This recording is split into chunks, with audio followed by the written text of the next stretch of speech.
tardes. Nosotros somos alumnos de la Universidad Autónoma del Estado de México, Centro Ecatepec. Nosotros estamos cursando el primer semestre de Derecho y el día de hoy les vamos a hablar sobre la entrevista forense. Les vamos a compartir nuestra opinión, los conceptos y qué opinamos de ello. Mi nombre es García Sánchez Emiliana Danae. Mi nombre es Arroyo Ampudian Niqueira. Mi nombre es Escalón Alcántara Valery Maite. Mi nombre es García Sánchez Laila María. Y mi nombre es Dayana Lisbeth Lezama Flores. Bueno, vamos a hablar un poquito sobre qué es la entrevista forense. Esta es una entrevista especial que se usa cuando hay un delito o un caso legal. Su objetivo principal es obtener información verdadera, clara y confiable de las personas que pueden ayudar a este caso. En estas pueden participar tanto como el criminólogo como el psicólogo. En estas participan también las víctimas, testigos o información o personas que tengan información clara o clave sobre esto. Se utiliza cuando hay sospecha de abuso sexual, físico, emocional, violencia familiar o testigos que vieron tal violencia que haya pasado. Personas que han sido agredidas también pueden llegar a participar. Esta tiene una finalidad que es obtener información que sea precisa, sin errores ni que se contradiga, neutral, ni tenga más favorencia de ambas partes, a que se escuche que sea verdadera, única, basada en la que la persona recuerda y pues que sea legalmente útil, así que lo acepte el juez. Como bien dijo mi compañera Dayana, esta información se debe de presentar en un documento oficial que se llama dictamen. Ahí es donde mantiene todos los resultados y cuáles métodos fueron utilizados. En sí se tiene 4 partes: el planteamiento del problema, metodología utilizada, herramientas empleadas, datos generales de la persona y referencias bibliográficas. Bien, la entrevista forense utiliza varios métodos para obtener información de manera más profesional, más confiable y más útil. Estos métodos ayudan al psicólogo o al criminólogo a que evalúe a la persona. Dentro de estos métodos se encuentran los métodos observacionales, los métodos de entrevista, los cuestionarios, los métodos cualitativos y las pruebas psicométricas. Bueno, como comentó mi compañera Valery, hay métodos y uno de ellos sería la observación directa, donde el profesional observa la conducta del interrogado sin intervenir y permite ver reacciones espontáneas. Bueno, continuando con los métodos, seguiría el método de entrevista. Este método de entrevista incluye entrevistas estructuradas, semiestructuradas o no estructuradas. Se cuida la manera de preguntar. ¿Por qué? Porque al preguntar mal se pueden interpretar respuestas que no quiere escuchar el criminólogo o el psicólogo. Los cuestionarios nos pueden ayudar a obtener información más específica. Pueden ser ya sea escalas de actitud, cuestionarios de personalidad o instrumentos que evalúan la percepción. Seguimos con los métodos cualitativos, que estos profundizan en la experiencia personal del entrevistado. Se analizan las narraciones, los relatos y los significados. Y terminamos con las pruebas psicométricas. Estas incluyen pruebas de personalidad, de inteligencia o psicopatías. Ok, continuando con las pruebas psicométricas, estos, dentro de la evaluación forense, son instrumentos estandarizados para medir características psicológicas de una persona. Estas pruebas solamente las debe de aplicar un psicólogo con licencia, ya que requieren una interpretación emocional y están diseñadas para contextos clínicos y legales. Las principales pruebas psicométricas utilizadas son las pruebas de personalidad. Sirven para identificar rasgos, patrones de conducta, estabilidad emocional y posibilidad de indicadores de trastornos. Estas pruebas nos ayudan a entender situaciones sobre cómo se relacionan los unos a otros y qué características influyen en ese comportamiento. Tenemos las pruebas de inteligencia. Aquí se evalúan las capacidades cognitivas de memoria, comprensión verbal y resolución de problemas. Son útiles para determinar si la persona entiende los hechos de algo, si puede declarar adecuadamente o tiene limitaciones cognitivas, el cual no se lo permita o no sean relevantes. Tenemos las pruebas psicopáticas. Estas buscan detectar patrones asociados a conductas antisociales, falta de empatía, impulsividad o rasgos psicopáticos. Esto nos ayuda a valorar el nivel de riesgo o si es una persona peligrosa en ciertos casos. Además de toda esta información, estas pruebas y métodos están respaldadas por fuentes bibliográficas confiables que influyen manualmente y que son protocolos muy conocidos. Algunas de estas obras más utilizadas en el campo es el método de investigación estadística en la psicología, que es el manual moderno, el protocolo de entrevista forense, que es el elaborado por agencias especializadas en protección familiar, y esto nos ayuda a que el trabajo de perito sea científico y válido y se acepte ante un tribunal.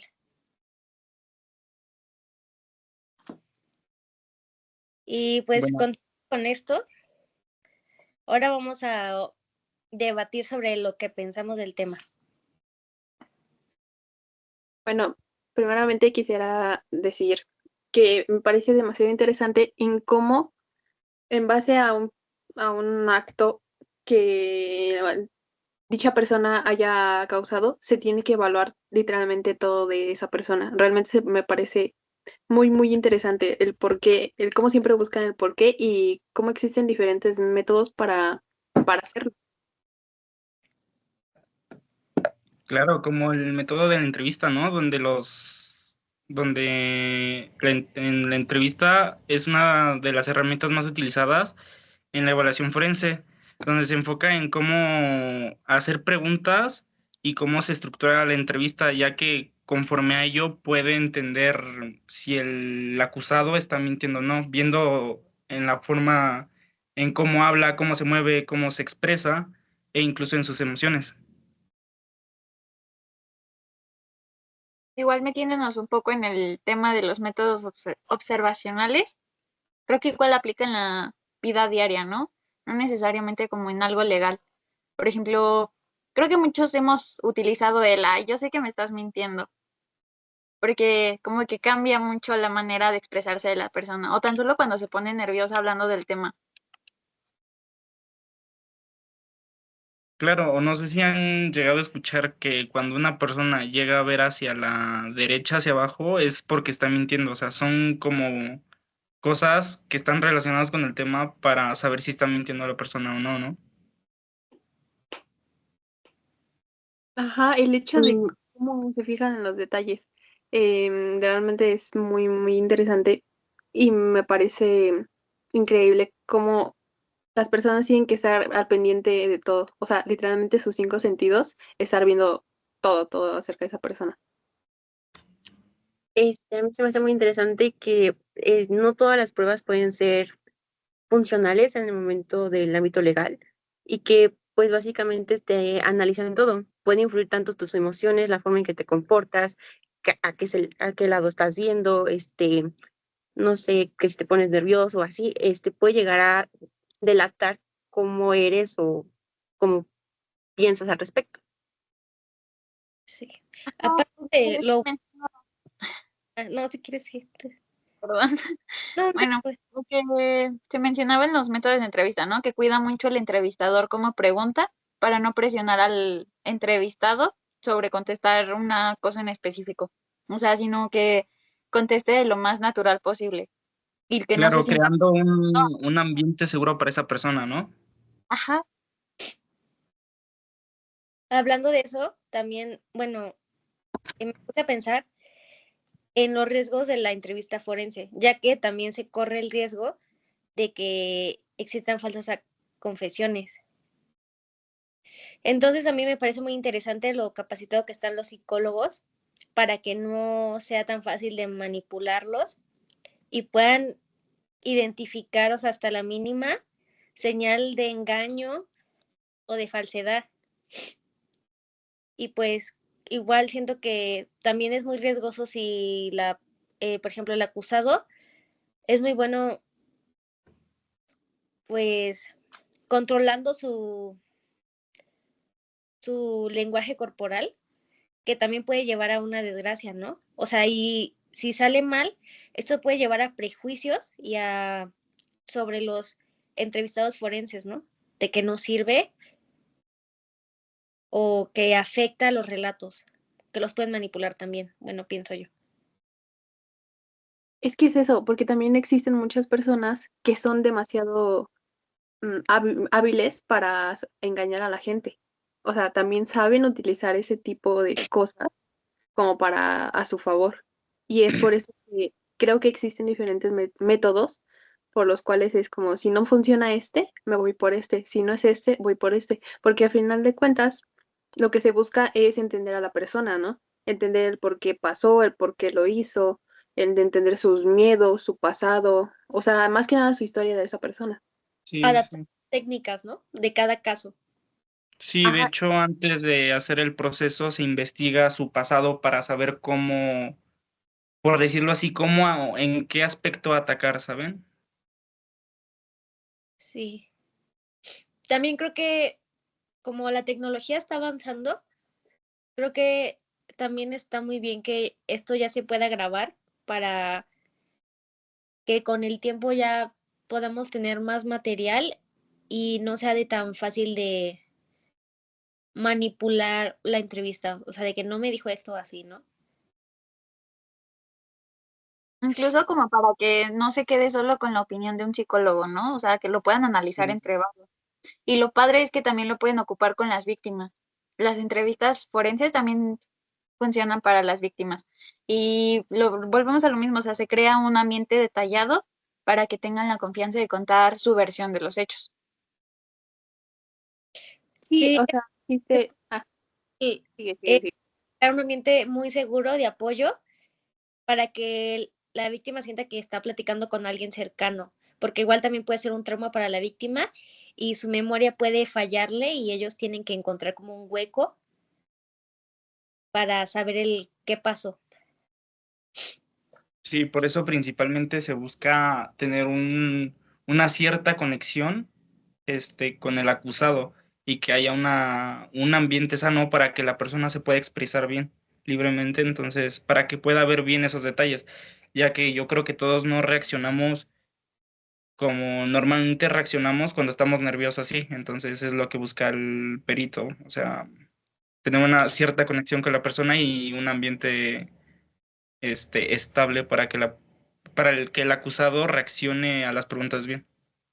Sí, Ajá, Y y es que pues justo- no, sí que sí, sí. sí, ¿no?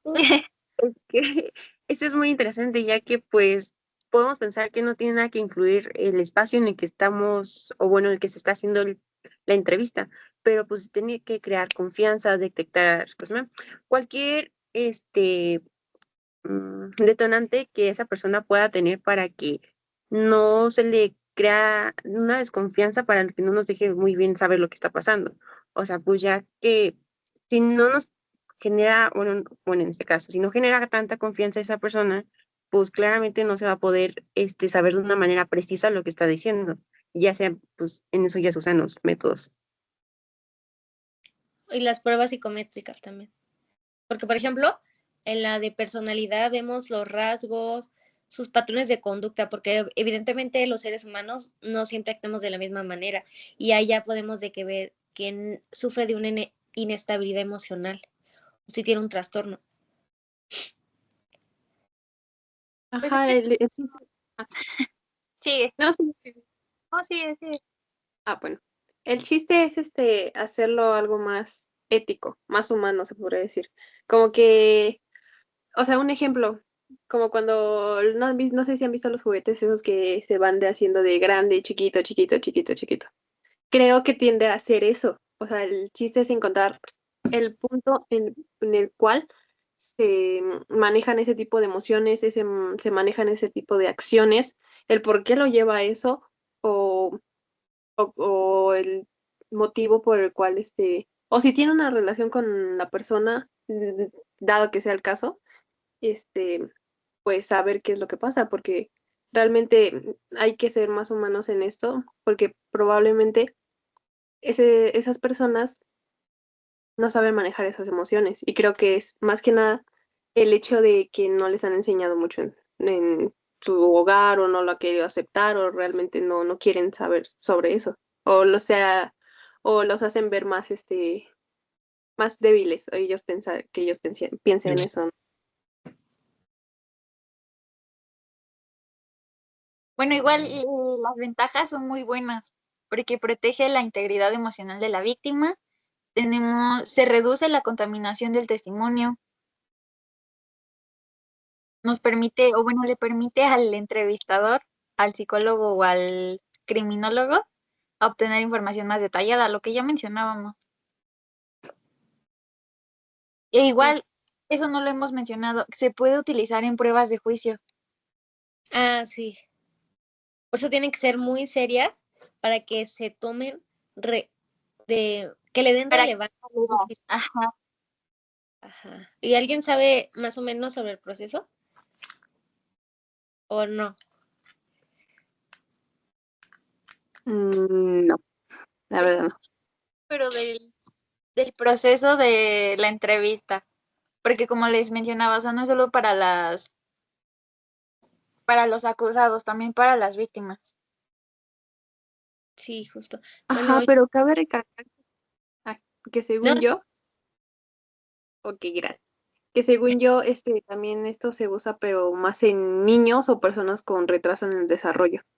Porque como también igual no saben el contexto, son muy sensibles al trauma, a lo que ya ha pasado, pues por eso están Claro, las más técnicas. fáciles de averiguar la verdad, ¿no? Los hechos. Ajá, de presentar la evidencia para que sea útil en el proceso legal, ¿no? Sí. Sí, a mí me parece muy complejo este tema, porque no sé si han llegado a ver casos como el monstruo de Catepec, donde el acusado comenta del el perito le estaba haciendo una pregunta, un comentario de qué sentía, por qué sentía un odio hacia las mujeres. O sea, hubo un proceso para llegar a ese punto, ¿no? Pero le llegó a hacer esa pregunta y ahí fue viendo, si se dan cuenta, el perito llegó a ver sus manos incluso todo, o sea, no pierde ningún detalle. Es algo muy complejo y de mi parte es muy increíble que no se le pase ningún detalle. No sé qué piensan ustedes sobre este caso. Mencionábamos de que podemos ver las expresiones faciales y no se le ve ningún tipo de remordimiento o Ya. de... Ay, se me fue la palabra, pero no se le ve ningún tipo de remordimiento. O sea, como cuenta cada detalle de todos los asesinatos que hizo, de verdad da miedo. O también no sé si llegaron a ver el caso de un chofer que empezó creo que es un chofer de microbús, que empezó a violar y a matar chavas. E ay, igual se le describe parte por parte y no se ve ningún tipo de arrepentimiento en su cara. Remordimiento, claro.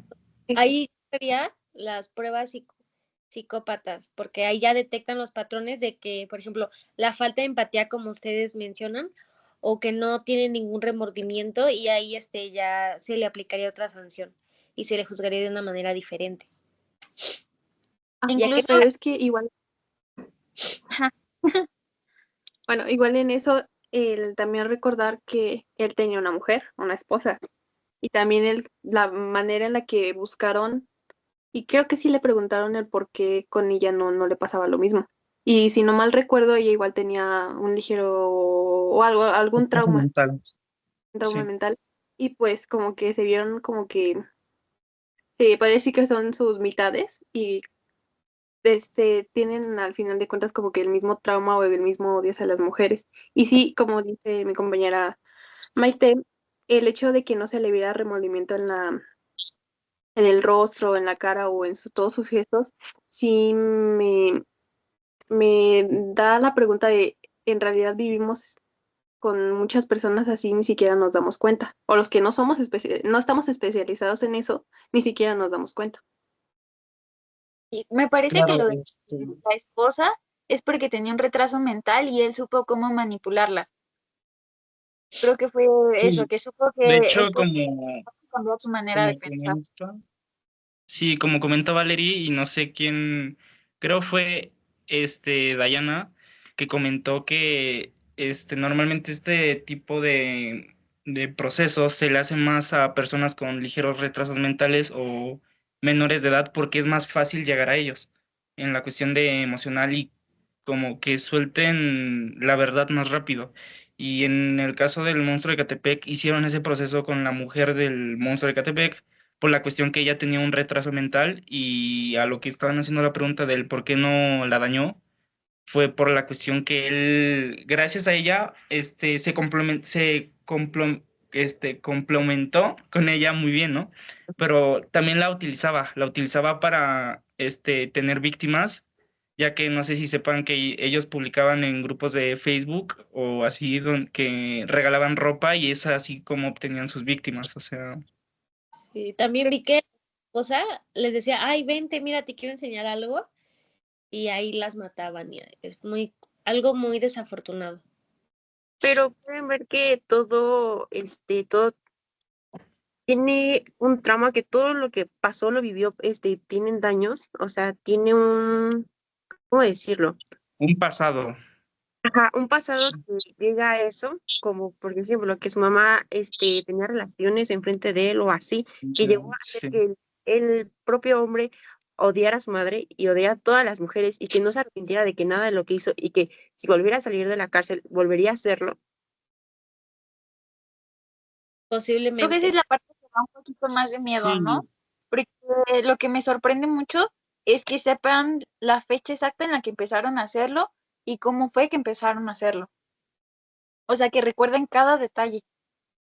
Eso sí como que da un poco de miedo. Pues justo lo que comentaba mi compañera Laila, que no sabemos con qué tipo de personas convivimos día a día y que lo sepan, o nosotros que no estamos capacitados para descifrarlo, pero que de verdad sepan disimularlo muy bien.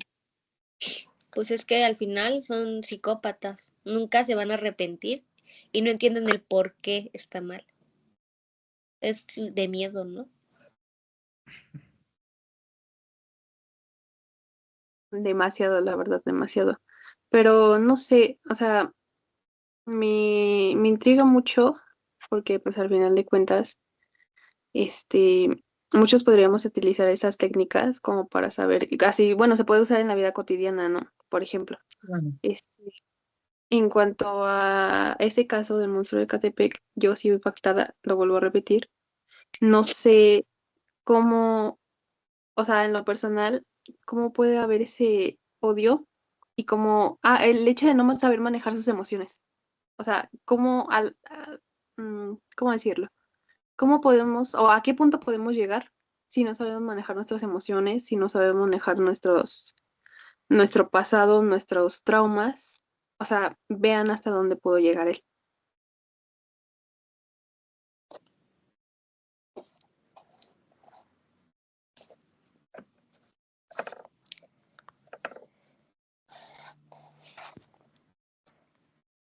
Claro.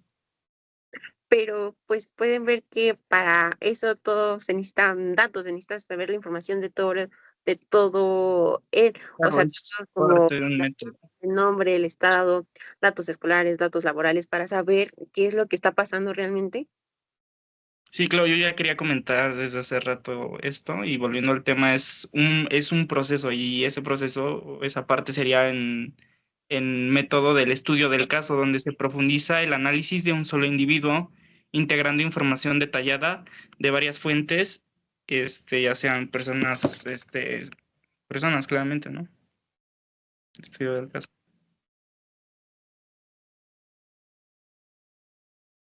Sí, y más aparte también se nos está pasando el hecho de que al momento de que se aplique esto también se le debe explicar a una persona cómo hablarlo con sus propias palabras y no decirlo de una manera exacta, ¿no? Que no se ve ensayado. O sea, que sea una narración libre, preguntas que no sean específicas y que no sean sugestivas y que se tenga un cierre emocional. Ajá, de hecho, aquí entraría lo que sería otro tema de cómo la psicología va de la mano con la materia de derecho, ¿no? El derecho. En los Sí. procesos legales, cómo se usa este tipo de psicología para ayudar a resolver un caso. O sea, también es eso en cómo está ligada esas dos ramas, porque al final de cuentas, una entiende la conducta, busca entender esa conducta y la otra busca regularla a base de normas, a base de todos los procesos legales que se ya han llegado a conocer o los diferentes, ¿cómo se dice?, materias en las cuales se especializa el derecho.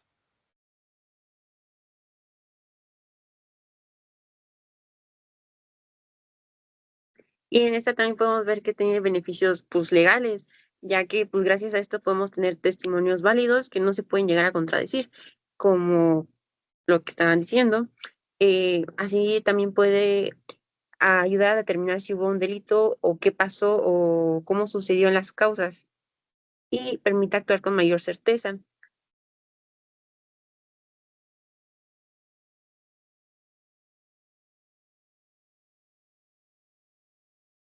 Y pues en sí creo que todos estamos de acuerdo en que ciertos métodos o esto ayuda a las personas a resolver algo grave, o sea, algo realmente grave, porque a lo que entendí es a lo que más se ha llegado, ¿no?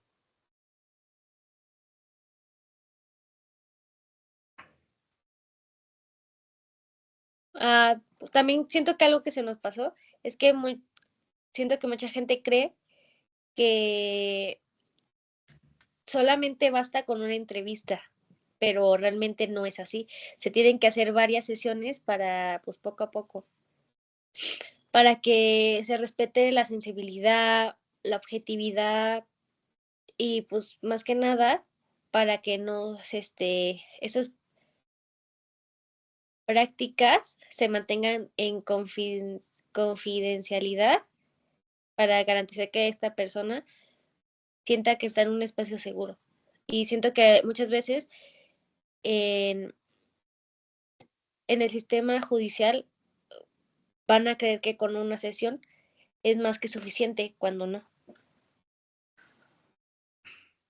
Saben que igual el hecho de que igual existan métodos, pero para la inteligencia, o sea, en que miran la inteligencia y nos damos cuenta en que muchos por ejemplo, en el caso que estábamos diciendo, el del monstruo de Catepec,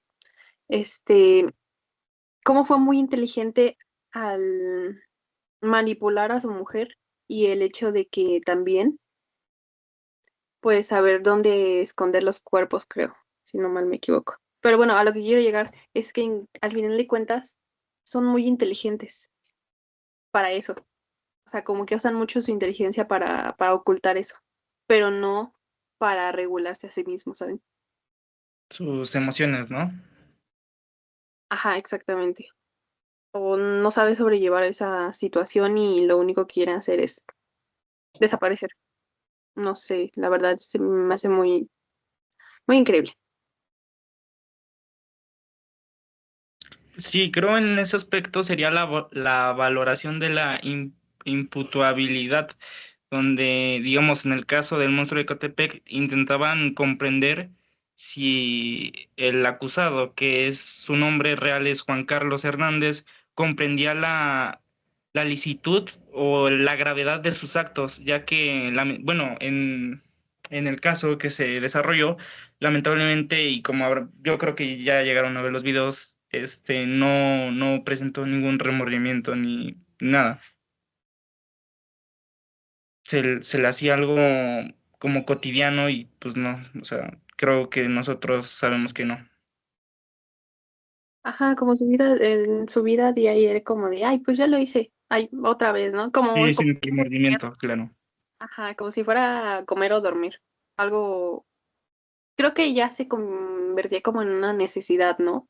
Más que nada. Sí, de hecho, ajá, como comentó y él mismo lo dijo, se echó la soga al cuello. Bueno, la verdad es que ya la tenía, es que comentó de que si lo soltaban iba a seguir haciéndolo, como él tenía como cierta necesidad de seguir haciéndolo. Tenía un odio muy fuerte hacia la mujer y eso lo pudieron averiguar con el proceso de la investigación del caso, que se fue investigando el proceso de antes y dieron que el odio fue porque su mamá era era una prostituta y tenía incluso relaciones Es re- enfrente de él y los clientes con los que ella trabajaba incluso llegaron a agredir a Juan Carlos y eso fue lo que fue incrementando el odio hacia su madre, del por qué siendo su propia madre no la defendía.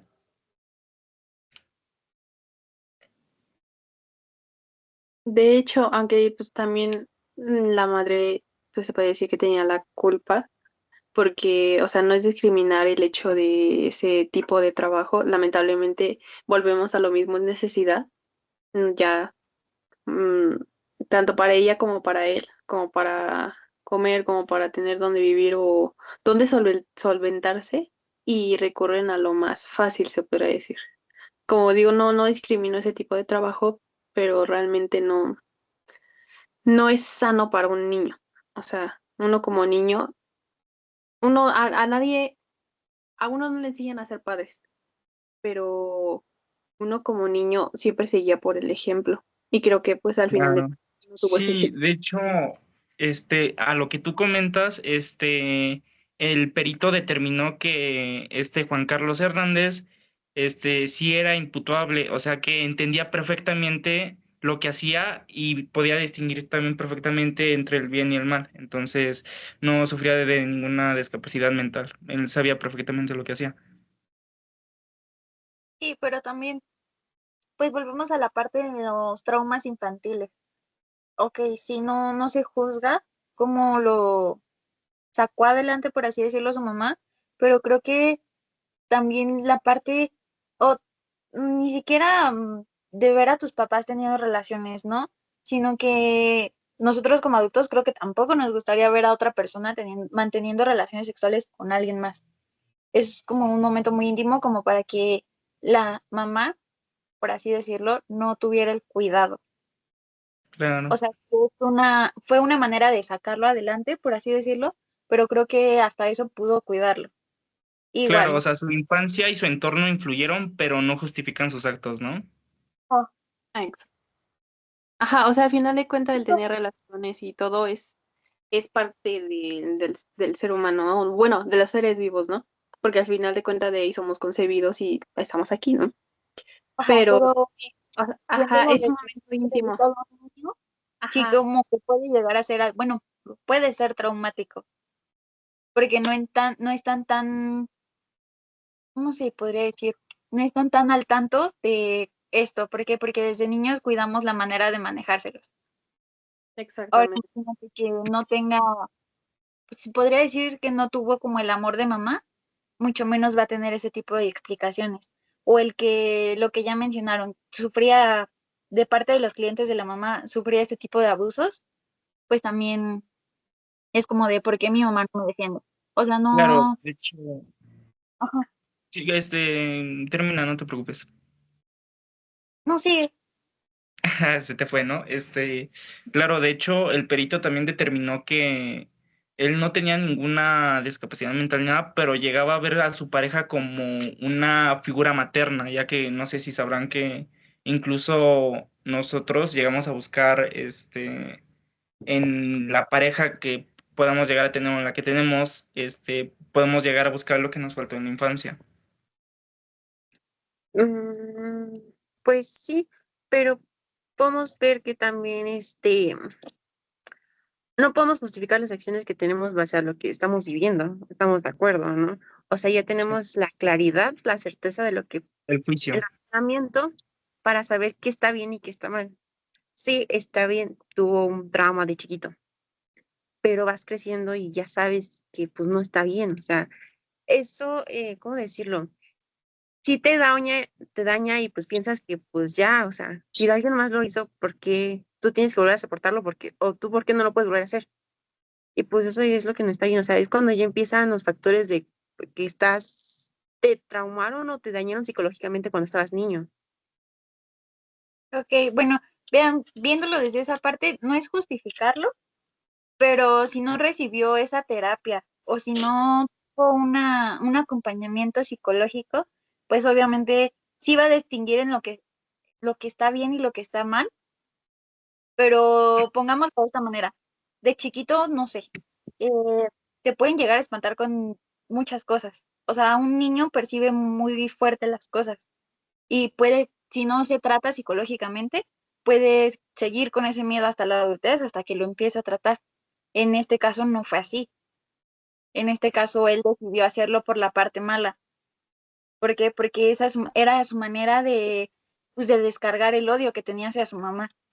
Y ya me acordé que estaba leyendo el otro día el por qué cuentan tan exactas las cosas. Porque lo relacionan, o sea, la mente no es no es Foto.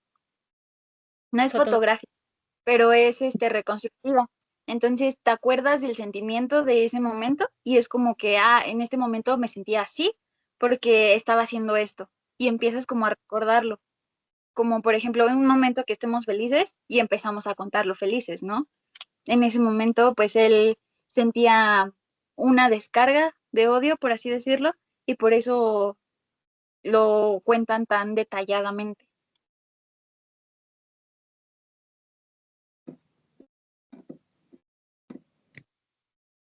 Sí, pues sí.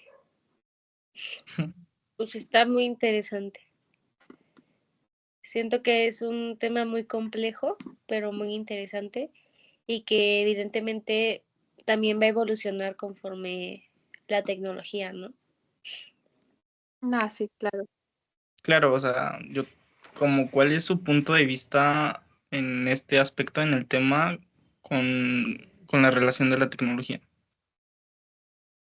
A mí se me hace algo muy complejo porque, bueno, gracias a la tecnología podemos avanzar, ¿no? Y, por ejemplo, nos podemos educar gracias también a la tecnología. Digamos, si el monstruo de Catepec, Hernández Carlos, no sé, Juan Carlos, hubiera visto o hubiera incluso investigado de que podía recibir ayuda psicológica, es lo que realmente necesitaba, porque como el perito pudo investigar y dijo que no tenía ninguna discapacidad mental. En sí, él era totalmente normal. O sea, la tecnología también puede influir mucho en esto y nos puede favorecer. De hecho. Y dense cuenta cómo en este caso, o nos basamos en este caso, y pudimos sacar algunas definiciones del tema. Al final de cuentas, el tema nos llevó a ese caso, y ese caso nos explicó el tema a la vez. Pero pues también, bueno, me podría salir tantito del tema, pero tiene relación, o está entre manos, que pues al momento de hacer la entrevista o ese tipo de investigación, pues usa mucho la memoria, o sea, usa mucho que pues la memoria está reconstruida en base a lo que vivimos, en base a lo que experimentamos, en base a todo. Puede influir ciertos casos, puede que se olvide ciertas cosas, puede que agregamos cosas que tal vez no hayamos pasado, pero psicológicamente pensamos que sí están bien. Pero esto es lo que quiero llegar, es que pues los psicólogos, o bueno, los criminólogos, tienen que saber que pues la memoria está dividida en tres fases, que es la codificación, almacenamiento y recuperación, y eso lo sirven a su favor para que puedan saber lo que está pasando, o sea, para que sepan que, qué pasó en ese momento o en ese suceso.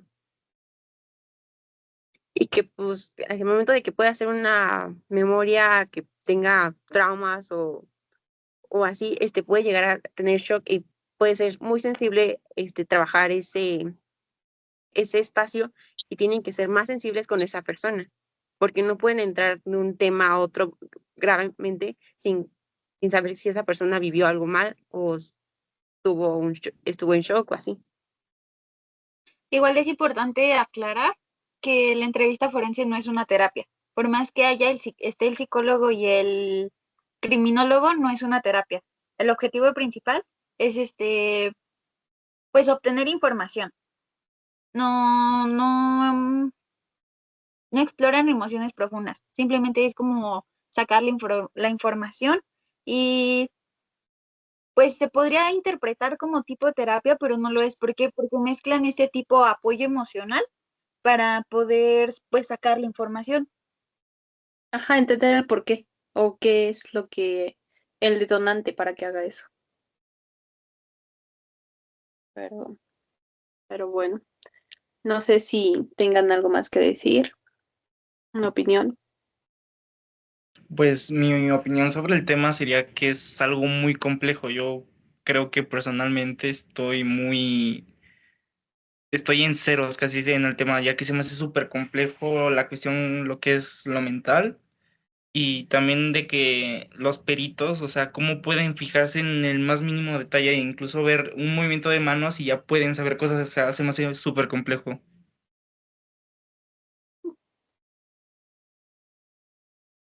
Sí, de Y hecho. esto no, para que no se sientan intimidados los entrevistados o las víctimas, se utiliza la cámara de Gesell, que es típico cuarto o habitación que vemos en las películas, de que pues el vidrio y así, y el entrevistado solo está con una persona adentro. Sí, sí, Y sí, cuando los varios pueden ver por afuera, ¿no? abogados, los peritos, los psicólogos están del otro lado. ¿Para qué? Para que sientan esa confianza de contar todo. Ujú, de hecho, hasta parecería que fuera una película en vivo. Sí. Bueno, me gustaría también saber la conclusión de esta Emiliana, del punto de vista en el tema. Está silenciada, Emi. Ah, Lo del tema. Pues creo que la entrevista forense, pues todos estamos de acuerdo en que se basa en la aplicación de técnicas para obtener información precisa y confiable de los testigos, víctimas o sospechosos. Creo que la entrevista forense es una herramienta crucial para buscar la verdad del por qué sucedió. Entonces, al seguir los protocolos y las técnicas, esto maximiza la posibilidad de obtener los relatos de una forma más real de lo que pasó, ¿no? Y esto contribuye a que se enclarezcan los hechos para tomar las decisiones informadas en el ámbito legal. También se me hace muy interesante que la entrevista forense debe llevarse a cabo respetando los derechos humanos y la dignidad de todas las personas involucradas, ya que esta capacitación continua de los entrevistadores y la supervisión de los procesos son esenciales para garantizar la integridad de la entrevista y para evitar cualquier forma de manipulación. Para mí, la entrevista forense es un campo que va a seguir evolucionando porque la mente humana es muy compleja, entonces siempre vamos a encontrar mejores métodos para entenderlo, ¿no? Ya sea por el trauma, la memoria, la falta de comunicación. Y pues bueno, eso sería de mi parte lo que pienso. Bueno, de mi parte yo pienso que este tipo de entrevista es una herramienta muy valiosa dentro de lo que es el ámbito jurídico y psicológico. Como dije anteriormente, van de la mano, ya que esto nos permite acercarnos a un espacio más humano, más ético y que pues está muy cuidadosamente estructurado. O sea, no solo se trata de hacer preguntas, sino también de comprender a la persona que se tiene al frente, de comprender sus dramas, su historia, su vida, o sea, el por qué se ha marcado su vida. Cómo en base a esos métodos o técnicas, la entrevista forense busca la información que sea fiable y válida para el proceso legal. O sea, también por eso, no, bueno, exige, por eso a lo que yo sé, exige una preparación. Y como dijo mi compañera Emiliana, ser una persona muy sensible. Y al final creo que también tiene cierto grado de responsabilidad. porque ya si se relata mal o está mal o dicha entrevista, dicha técnica, puede llevar a otro tipo de casos, ¿no? O sea, al final de cuentas, creo que su importancia es que contribuya a los procesos para que sean fiables y puedan ser más justos y humanos para esa persona, ya que pues al ser un procedimiento técnico, es contribuye a la toma de esas decisiones jurídicas. Igual me parece algo muy completo, ¿no? Porque no solo funciona bueno, funciona creo que para todos, tanto para conocer más la parte de la persona acusada como de la víctima y para usarlo como pruebas. Y lo padre también es que, pues, bueno, es un método muy completo. Nos puede, Complejos. nos permite obtener información más precisa, más objetiva, más libre de influencia y pues lo que menciona, o sea, busca conocer lo que pasó, tanto de ambas partes, y lo hace de una manera muy ética y muy segura y muy respetuosa también. Pues sí. Sí. Y bueno, creo que eso sería todo de nuestra parte. Sí. Muchas gracias a los espectadores, a los que lo ven. Espero y nos hayan entendido.